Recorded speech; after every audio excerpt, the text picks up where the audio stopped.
Before you start typing down in the comments section, yes, that was the brake on the Sawstop table saw firing. I do have all my fingers, my hands were nowhere near the blade. That isn't the problem. But this is going to be one of those tales that goes from what was that to this is going to be expensive to now what do I do? So stick around, we'll see what's going on.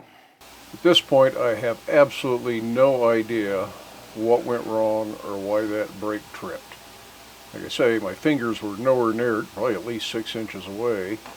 So let's take a look inside the saw and see what we come up with. That brake is certainly a mangled mess down in there. Of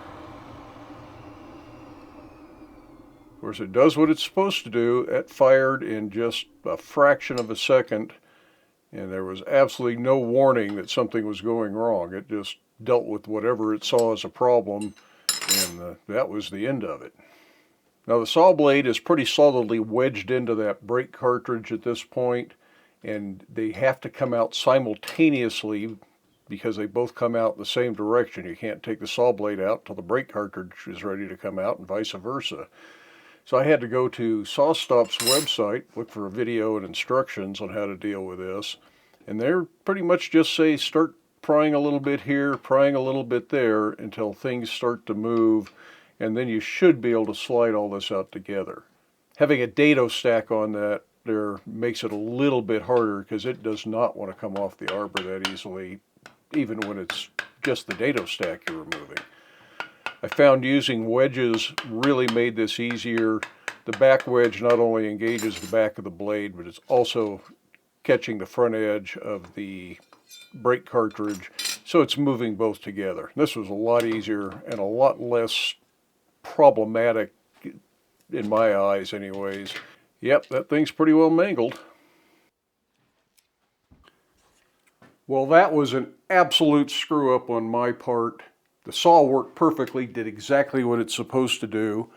Unfortunately, my miter gauge was sticking just a little bit too far to the left because I forgot to move it over to adapt for the dado stack. And looking at this, all it did was slightly polish the edge there. It retracted so fast, quite shocking really. But unfortunately, that means I can't go any further without another cartridge, and it's questionable on whether or not I should reinstall that dado stack. There's a chance that it may have warped it, bent it, weakened the tooth that was stopped so fast. So I'm going to have to contact the manufacturer to get their opinion on that, maybe send it back for inspection. Luckily, I have another dado stack I can proceed with. Unfortunately, I don't have another cartridge, and that's going to be about a 3 or 4 hour round trip to go get one. The closest woodworking store to us is Woodcraft in Colorado Springs, and luckily they have brake cartridges in stock. So we got to pick up some brake cartridges and cringe over the price. These things aren't cheap. The dado cartridge is $119, but it is a necessity. And of course, after such a traumatic experience, stopping on the way home for tacos is very much appreciated. Thank you. Thank you.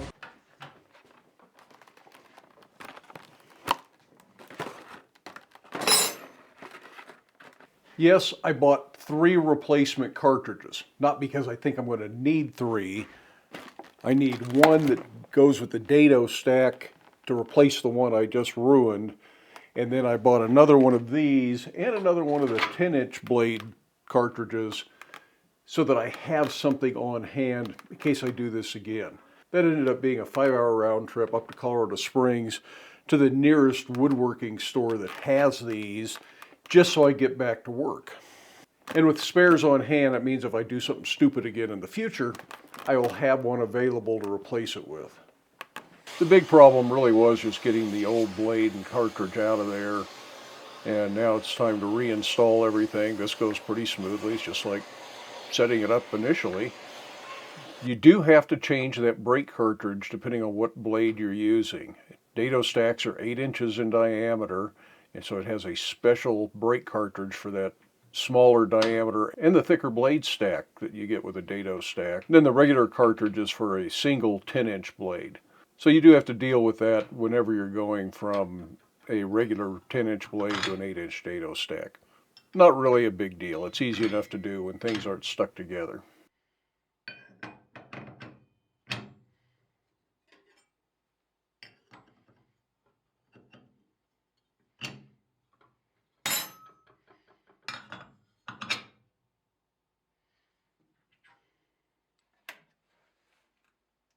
Now it's time to go through all the normal electrical checks, make sure everything's working right, power it up, see if it works.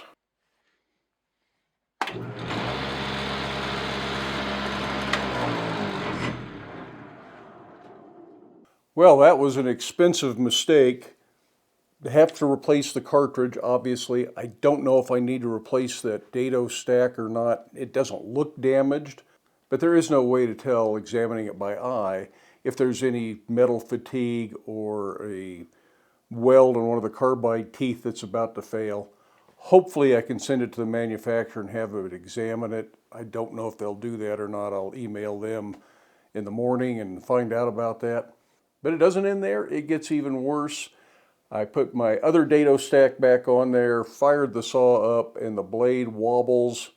Took it back off, checked the run out on the spindle or the arbor, and I think the arbor is bent. Hopefully it's just the arbor that's bent, because it can be slid out of the bearings and replaced. Not horribly expensive, costs less than the cartridge does. But I'm going to have to contact Sawstop, make sure that's the right thing to do, find out if I'm capable of doing that in my shop. I think I should be, but I may have to take the trunnions out or something like that just to be able to work on that piece. I have no idea what's involved with that. So this was a pretty big learning curve. And for some people, this is a deal breaker for owning a saw like that. And I can completely get it.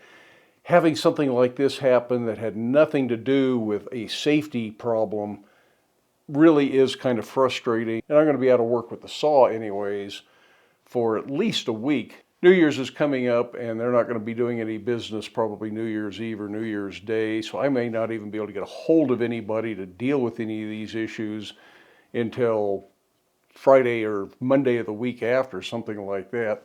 So it's impossible to say what to expect on any of that. But for me, this kind of shows that it takes a very tiny little mistake that doesn't seem to be a big deal to turn into a big problem. Yes, this is going to end up costing me about $600 if I have to replace the dado stack. But what if the mistake had been that my thumb was just overhanging that cut a little bit as I pushed it in? A dado stack isn't just going to cut you. It's taken out a big wide section about as wide as your thumb is, and that's going to cause a lot bigger injury than even a regular blade impact. But if something like that happens, you're talking about a trip to the emergency room. Probably going to have to see a hand surgeon, physical therapy. It could be 6 months or a year before you are back to full use of your hand, if you ever regain full use of your hand. So what this shows me is just how easy it is for a stupid mistake to snowball and turn into a big problem. And if this had been my hand that caught that, $600 to fix the problem is absolutely nothing. So I'm still glad I have this saw, and I'm going to fix it, and I'm going to keep using it. It's just a really expensive lesson learned, and hopefully I've learned that lesson and I never do this again. And I hope that by watching this video, you are able to learn something as well. I'll let you know what happens as soon as I have a resolution on the issue. In the meantime, stay safe. We'll see you for the next video.